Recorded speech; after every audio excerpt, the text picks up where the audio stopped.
Hello and welcome to Record Sports Hotline Live with myself, Daniel Cott, and the one and only Keith Jackson. Keith, how's it going? Yeah, good. I noticed there's a change of pace from our Euros when we're doing it. I was my wee bromance with Scott McDermott, and I would have a beer in my hand. I was going to say I'm that. now reduced to sitting next to you with a cup of tea. I just hope This is going wrong. I hope I can live up It's a to that bad start, bromance. Daniel. There's been a transfer. And speaking of transfers, I think Yeah. the only place for us to start is I believe you've got an update on the future of Lawrence Shankland. Yeah, I think today's quite an interesting day, perhaps a pivotal day in this Rangers on-off infatuation with Lawrence Shankland, whether or not it's actually going to come to anything. I believe there have been a series of meetings at Rangers today about a number of issues, but Lawrence Shankland's name very much top of the agenda.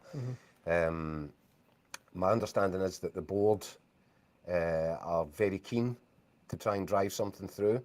I don't know if they're having to bring 𝗛𝗁𝗶𝗟𝗍 with them a little bit, because Clement back in January decided that he didn't want to push the button on a move for Shankland because he didn't feel that he had the energy levels required for the style of striker that he wants to trigger the press, a high press.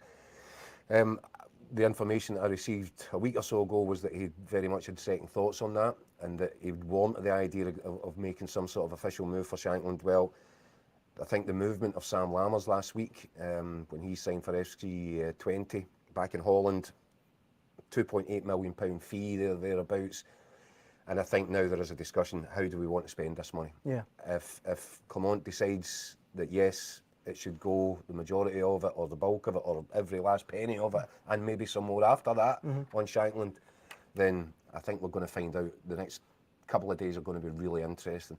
I believe Hearts are aware of the interest. I believe the player is aware of the interest, and I believe that there is an appetite to get a deal over the line. But that, like always, Daniel, will come down to the finances, the pounds and pence of it.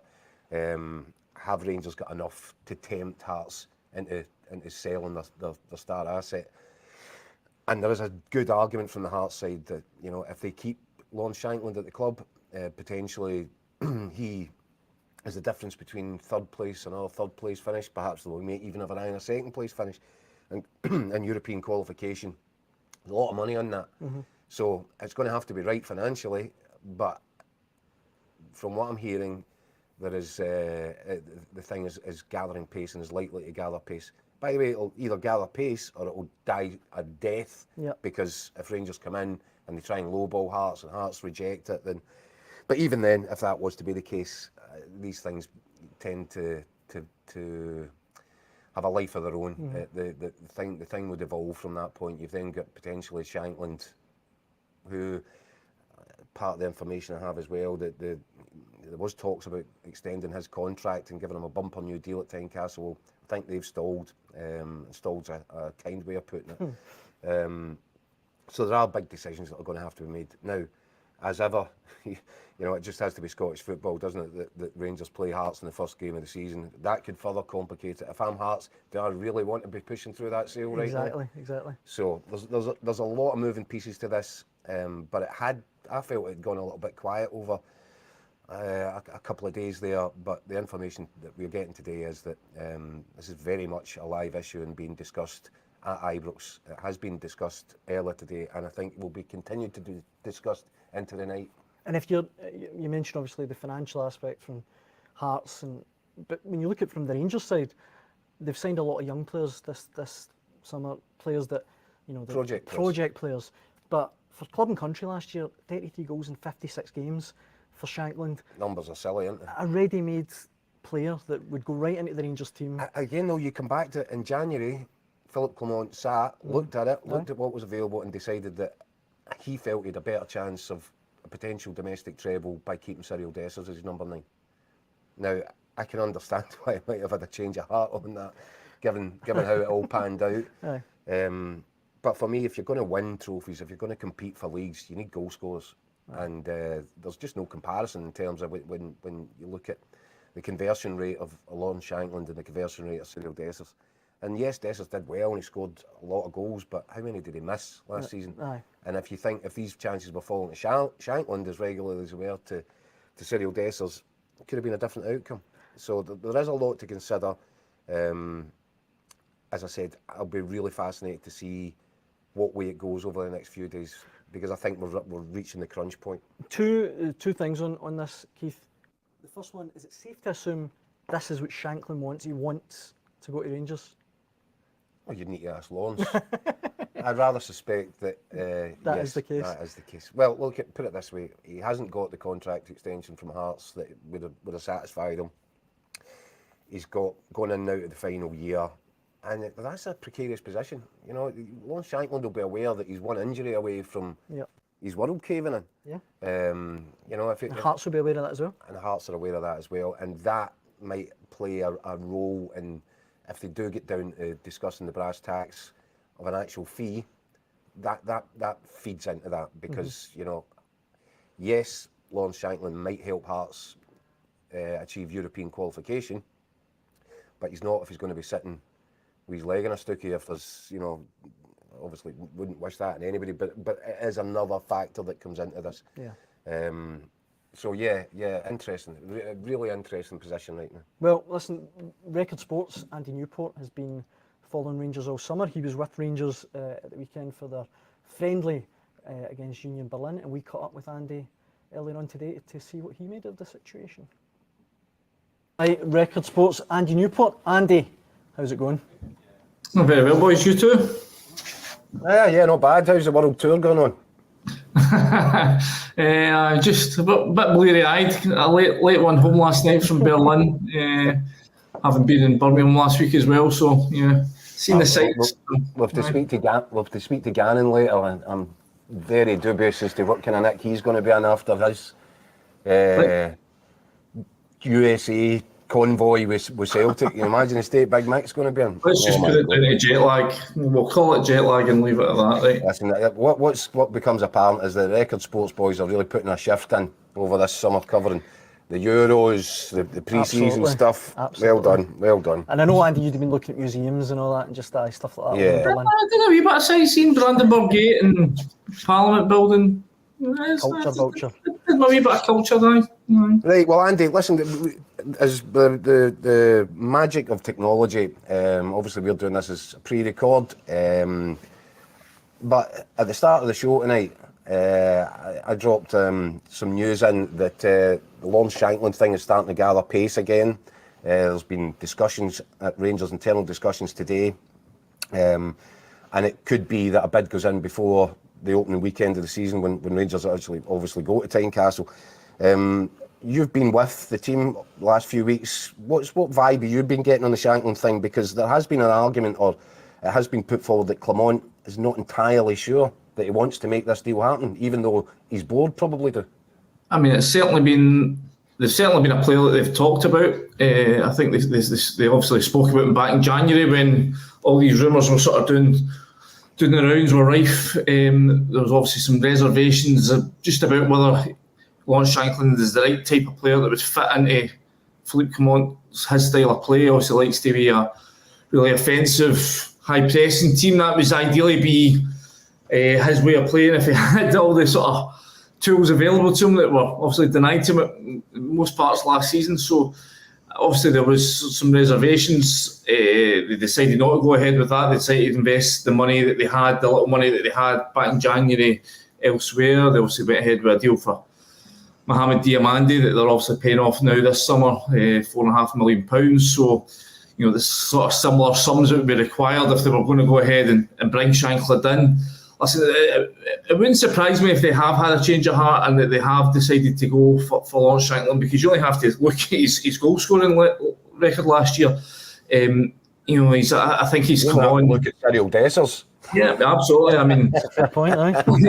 I mean, you look at Lawrence Shankland, the type of player he was 3, 4, 5 years ago, and you know, we always knew he was a goal scorer and he, you know, penalty box poacher. But I think the biggest thing that's to be said about Lawrence Shankland is just the way that he's improved his all-round game, his ability to come and get himself involved and just to run ordinary play outside the box, hold up play, you know, being a partner for, you know, we've seen him playing number 10 at times for Hearts, you know, which is, who could have said that a couple of years ago. So for me, It would be a move that makes sense, but it all comes down to finance. At the end of the day, this is a guy they can get for free in a year's time.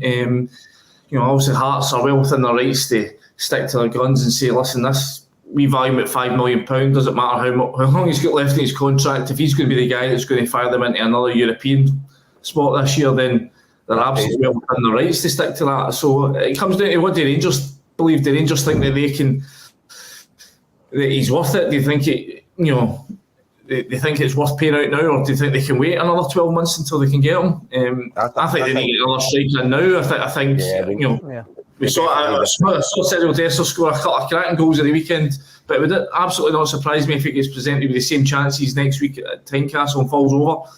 That wouldn't surprise me one little bit. So, and then Danilo, who knows how fit he is. So yeah, I think they get another number 9 certainly. Yeah, I mean, I think it's probably going to come down to the manager will be involved in these discussions because there's a finite amount of money here. They don't have bags and bags of cash, so you've got to work out your priorities. You've got to work out, do we want to spend that amount on this player? If we do that, then you can forget about signing that player over there for Y amount of money. And I think that's probably it's a matter of getting the priorities. But for me, if you're trying to win a league campaign, you need a striker that scores goals. That has to be priority number 1. And he's proven he can. Yeah, you know what I mean. It's a no-brainer. I'm going to put you both in the spot here and just ask: do you both get the feeling that Rangers will kind of push the boat out a little bit to get him this summer? I think the talks that are going today, this evening, into tonight, will determine that, as well as our Hearts prepared to. And by the way, as Andy said, there's no reason why they should. If they want to keep him and they don't want, they won't sell for less than £5 million. That's entirely their principle. But it will be. I think this will come down to the pounds and pence on it. I think Rangers believe they could get him out for about £3 million, and I think that's probably a deal that would suit all parties. I think it comes down to, as Keith says, just Hearts have got a lot riding in this. At the end of the day, I think our columnist Ryan Stevenson spoke about this a couple of times recently. Just how little sort of backup they have for Shankland, and as much as they had a great year last year, they were very much relying on his goals at certain points of the season, especially I think that middle spell just around Christmas when he was really at one point I think that the second top goal scorer was own goals with 4 or 5 goals. So so I think it really depends on what Hearts think. Listen, coming a week, 4 or 5 days before the first game of the season, when the two teams are due to face off, ideal is probably not ideal for time's not ideal for Hearts. Could will they want to go into a game thinking, well, there's our talisman, our captain, give them to the opposition? I'm not sure they'll be keen on that. I just think it would have to come down to whether or not they've got a list of targets lined up that they think they can use that money and get in. Somebody's going to guarantee them the goals that Lawrence Shankland gives them. So £3 million, I'm not so sure that'll be enough. I just think, given that if they get into Europa League group stages or if they qualify for Europe again, you're talking upwards of £5-6 million. So it'll be interesting to see how it all pans out. The problem with that, and then we'll move on because we want to speak to you about the rest of what you've seen over the last couple of weeks. But Shankland, what happens if he gets a bad injury and he's out for 6 months? And then, by the way, he's a free agent in January. So Hearts have got things to weigh up as well in terms of what they think is the right fee. And the other problem that they've got is that there has been interest in Shankland from clubs in England, but they're saying it'll be £1 million on our tiptoes. That's as high. So because there is this snobbery with English football, I think that the interest, and there is some from down south, the price is not going to be anywhere near Hearts' valuation. Hearts might get the most money or closest to what they want from Rangers, because Rangers do realise that this guy is oven ready for the Scottish Premier League. There's one thing, I'll put this to both of you as well, that certain, you can take it to the bank. The footballing gods have already decided whether he's wearing maroon or blue.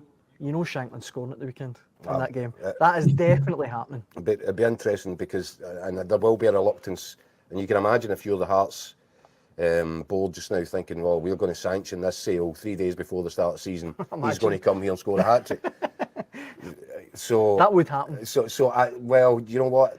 It's one reason to try and kick the can down the road a little bit. Aye. Let's just get this weekend out the road. No, I agree. And the flip side of that is Shankland, if he feels, and I know that he knows that the Rangers' interest is real, then what sort of Lawrence Shankland are you going to get if he's still in a heart strip? If he feels... Yep. So it's going to be really fascinating to see how the next few days play out on this one. Obviously, Andy, as well, you were there for the Union Berlin game at the weekend, as pre-season friendlies go. Probably one of the more entertaining ones. But again, for Rangers, kind of very obvious problems on the pitch. I mean, the defence, Connor Goldson's off now. I mean, it's hard to believe that within a week, you know, for the start of the season, that Philippe Clement's got so much on his to-do list. Yeah, I mean, it will worry them. You're shipping 10 goals in pre-season across 4 games, including two to a team that are about to kick off in the third tier of English football, 4 to a team that missed out in relegation only by goal difference last year in the Bundesliga. Then I think that's a major concern. I mean, obviously, we saw James Tavernier back in the team at Birmingham last week, and then obviously started the game against Union on Saturday. When he missed the first few games in pre-season, we were told by Philippe Clement he was injured, and we all kind of thought, aye, that's the old lineman. Somebody's half out the door. There was obviously a lot of the rumours floating about he was off to Turkey at that time, but having seen him play those 2 performances last week, then maybe there is something in injury, because he certainly looked far from sharp. And Andy, did Rangers not confirm that they had knocked back and received a knockback an initial offer from Turkey, or was that, am I wrong there? There was certainly whispers to that effect. So there has been a bid in, we believe, and it's been rejected. I don't think there's been anything much more. There's obviously a bit of rumour around Besiktas as well, where Gio Bronckhorst is now managing. So I think that's one that might sort of rumble on a wee bit longer into the transfer window. The concern would be that obviously Dujon Sterling was sort of brought in as has been, from the whispers we're hearing around the club, he'll obviously, that's where they see him long term, as at right back. I think last season we all thought, in the middle of the park, he could be really effective, but people at the club believe that he'll be better suited to play at right back. So that obviously tells you something about the planning after James Tavernier leaves. But again, here we are a week into pre-season, from the start of the season starting, and he's got a knock again. There was times last season when he missed out in crucial periods, and listen, that's just something you can say about so many players at Rangers. Just like, can you trust them to go the full season? Danilo, they could really do with him being fully fit and firing ahead of the new season, but after 7 months out, he looks like he's still got a lot of fitness work to do. Same with Oscar Cortez. So again, that's the starting left winger. Can he go 90 minutes? I don't think that's the case yet. Again, it's just, Yefte at the weekend looked really out of sorts, and that's a concern, because this is the guy that they brought in, to having let Borna Barisic go, and obviously, I think we all agree that Radvan Yilmaz will be the starting left back, but again, major question marks over his ability to play week after week after week. He's been at Ibrox for a couple of years now, and I'd be surprised if he'd managed to string 10 games in a row together, frankly. So this is the question mark, and this is something that obviously they've been pains to try and address over the summer. There've been some pretty big changes to the medical department, but in the day they're going to have to get a lineup that can go over course and distance if they're going to put anything remotely like a challenge to Celtic this season. See, just on Tavernier, I get that social media is far from the be-all and end-all, but I don't know what you think, Andy, but there's definitely a significant amount of Rangers fans that would be quite happy, it seems, to see Tavernier leave. But see, where are you going to do... And I get Dujon Sterling looks like a really good player, the long-term right-back replacement, but how are you going to replace the 25 goals that Tavernier brings every season? I would say that maybe that's part of the problem that Rangers have got, and it's part of the reason why it probably is time for a change. Because that's lopsided. Your team isn't properly balanced if your right back's the guy that's having to score you all the goals. I get that. And that needs a recalibration. You can't rely on your right back. It needs a recalibration. I think Andy's absolutely spot on. I think Sterling is a long-term replacement at right back. He's a machine, and that is his best position. My worry would be, Andy, and you've been watching the team, are they not lightweight in midfield without Sterling in there? Fair point. I think Diomande needs a sort of minder, a physical guy in there, a dictator, you know, somebody that's going to dictate the play and, you know, put in the hard yards in the middle of the pitch. Diomande looks very good when he's got time on the ball. I think they need some muscle in there next to him. I like Barron. I like the look of Barron. I think he's combative. I think he's thrown himself into some right meaty challenges over the course of pre-season. So I think he can be that. I think he just needs to find his feet in the team a wee bit, maybe grow a wee bit, and not so much height as a wee guy, but in terms of maybe stature and his self-belief. I think Tom Lawrence has certainly looked as sharp as he's done, since pretty much picking up that injury. I think it was Ross County way back 2 years ago. So he's certainly looked like he's, enjoying the benefit of a full pre-season at long last. I think when he came to the club, he was carrying a knock, so he's never looked 100%, but in pre-season he's looked pretty good. So, yeah, but listen, they need, there's very few positions where Rangers don't need extra cover or extra quality in there. You're thinking, they probably need another centre-back, if not two. They certainly need, I would say, maybe another left-back if Yefty's not going to hit the sort of heights that they expected him to. Another couple of bodies in midfield. Probably another left winger, and definitely another centre forward. So what you're talking about, 5, 6, 7 players, you know what I mean? Yeah. So and if Tavernier goes, then chuck in another right back as well. So there's a lot of work to be done. What have they brought in? The 6 players they brought in so far, and really only 2 of them I think are anywhere near ready to play. And start 11, and that's Conor Barron and 𝗛𝗁𝗏 𝗟𝗑. So. The rest of them, 𝗛𝗏𝗓, we have no idea. We've not seen him yet. We have no idea how he's going to adjust. 𝗛𝗏𝗓 looked okay in the pre-season camp against Standard Liège, but that was a kickabout on a training ground. Goes to Birmingham, looks shaky in a proper stadium against a team that are obviously looking to do things, spent a bit of money, trying to get out of the League One in England. And who else have we got? But Andy, what's the curious thing for me is that's signing project players. Yeah. And they don't have enough squad to put together, a proper first team squad that's fully equipped to actually go the distance in a title race. And yet they're spending money on project players. It did strike me as strange that we go out and spend £2 million in 𝗛𝗏𝗓 when the manager admits. We don't know because we haven't seen him, but the manager admits that he's someone who, is going to require time to, it's a new country, new team, new league. He's only 21-year-old.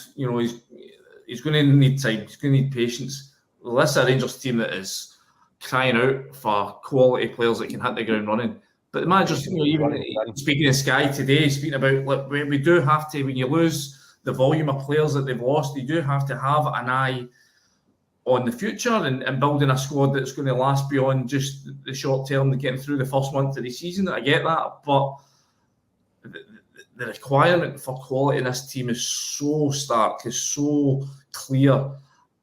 I think I would have been, if it was me, and thank God I'm not the guy in charge of that, I think I would be more minded to go, who can we get in that can come in and help us get 3 points at Tynecastle on Saturday. It goes back to Shankland. Yeah. Well, yeah, there's a no-brainer. The other thing that's quite interesting today, Andy, was that Clement not shutting the door on Todd Cantwell and saying that, if he has a change of heart, if Cantwell has a change of heart, then there's a future for him here. What's your reading on that? What's your take?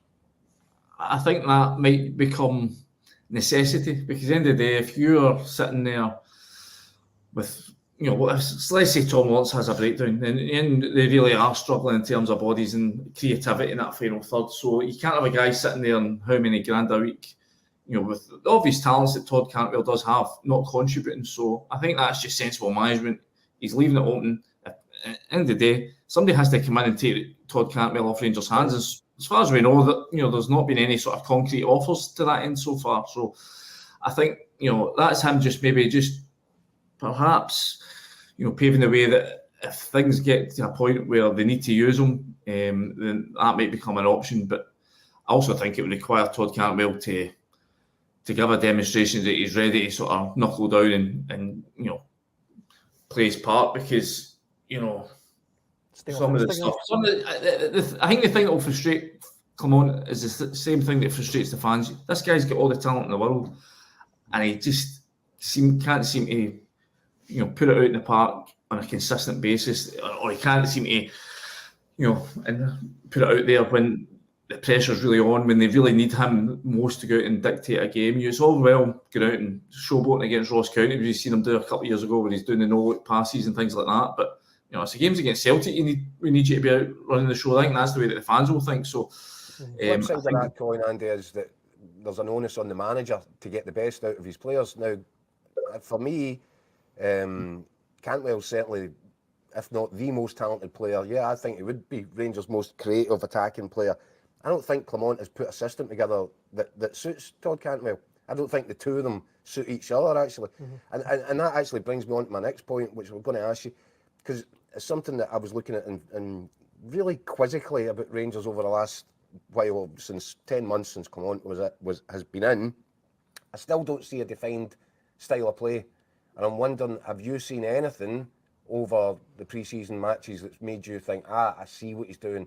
This is the master plan. This is how they're going to do it. Because apart from high tempo and I want my striker to be able to press fullbacks, I'm still to see what it is. What's the master plan?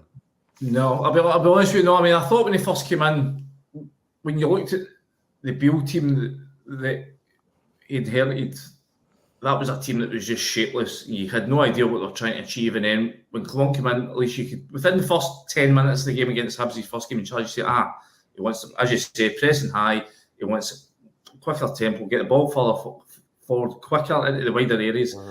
I think injuries, especially in the second half, just totally limited his options of how he could change things. And I think you're still seeing an element of that now, just the sheer lack of bodies, there's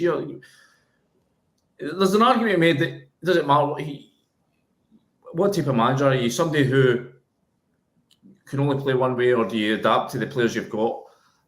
I think Clement seems to be a guy that needs to have, as all managers will needs to have a level of player, or a style of player that's going to get the best out of the way he wants his team to play. And I think it's hard to judge him right now because the squad is so understrength and so understocked and lacking the final third. So it's hard to get a grip on what the style of player is because, you know, he's dealing with guys that in a large part probably won't be there in a month's time. So I think Rangers fans, not only would they not mind getting back inside their own stadium sometime soon, but I think as soon as they do get back inside that stadium, I think they'll be looking at Clement's side and saying, right, well, what are you then? What is your defined style? I think it's crucial in modern day management that, because the fans won't last forever watching long ball stuff, especially if the long ball stuff isn't winning them enough games to beat Celtic. So I think it's going to be an interesting. I think you're going to have your work cut out over the next wee while, Andy. God, what cut out enough as it is, so Christ. Listen, Andy, it's been an absolute pleasure. I'll let you go and put some cucumbers in your eyes and get your your rest that's well deserved. Cheers, boys.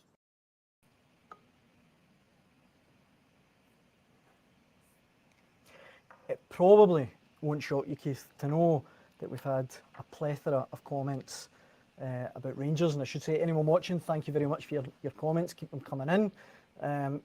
People agreeing with you. Alex McLeod here. PC doesn't like Cantwell. That's been clear from the start. And certainly PC told Cantwell he wasn't in his plans.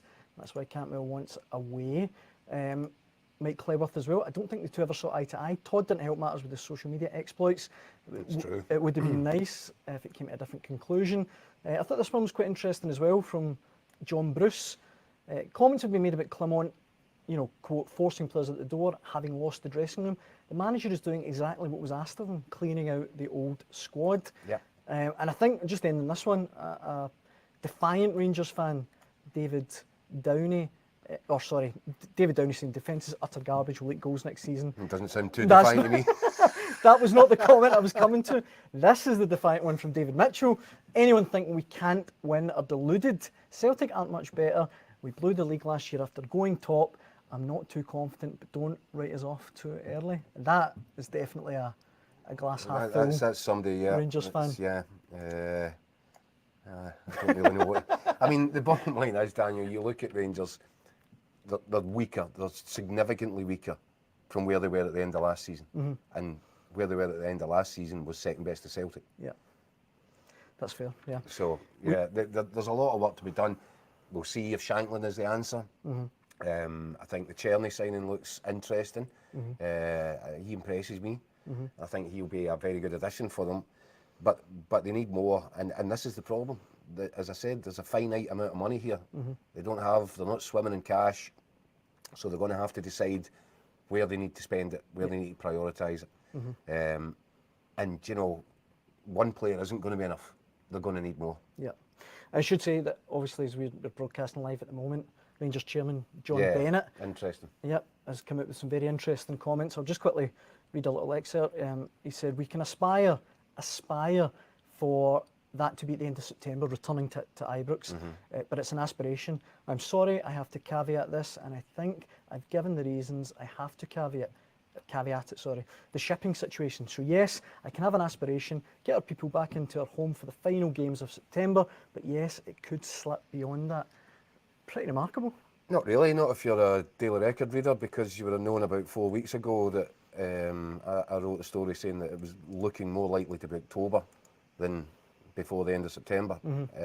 I think it will slip into October. I think that John Bennett has been honest with the supporters there. They might not like it, but at least they'll appreciate that he's coming out and giving them some indication. I think October now is best case scenario for this remedial work to be done to the Coltman Road stand.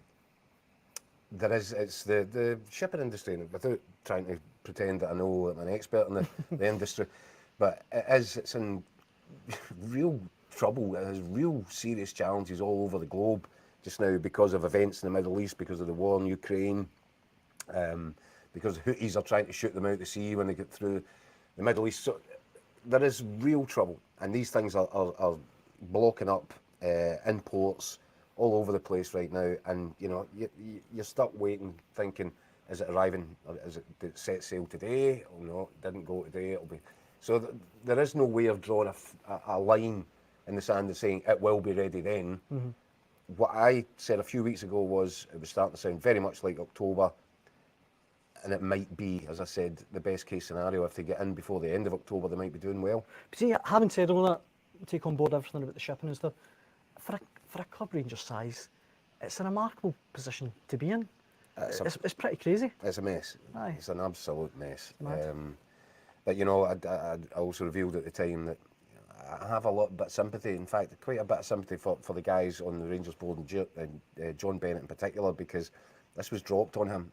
He had no idea. They were blindsided because they had a chief executive who was giving them assurances that everything was tickety-boo, going to schedule, on time. James Bisgrove. And it wasn't until after he'd left the office that they discovered that actually wasn't the case. So you have to have some sympathy for them on that. They inherited this. People will argue, well, they should have been all over it. They should have been, you know, making sure that it was. But that's why they hired a chief executive to take care of that business. So it's obviously far from ideal, but at least he did promise that he would come out before the end of July and give an update, and that's what he's done tonight. I don't imagine it's going to make anybody feel much better about it.